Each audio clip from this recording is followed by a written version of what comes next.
Okay, hello everyone. Here I want to provide a tutorial on how to change the look of Samsung Galaxy A05 device to be like an iPhone. Well, first of all, please download the A17 Launcher application on the Play Store. And then, after installing the application, you can open it like this. Well, and then here please select the language you want. And then click Save. Then here please slide like this. And then you can click Start. And then the A17 Launcher application will start the application process on your device. Okay, and then here you can set as default. And select the A17 Launcher. And then the look of your device was successfully changed like an iPhone.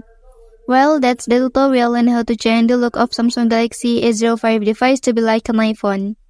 If you are helped by this video, don't forget to like and subscribe to get other information from this channel. Thank you.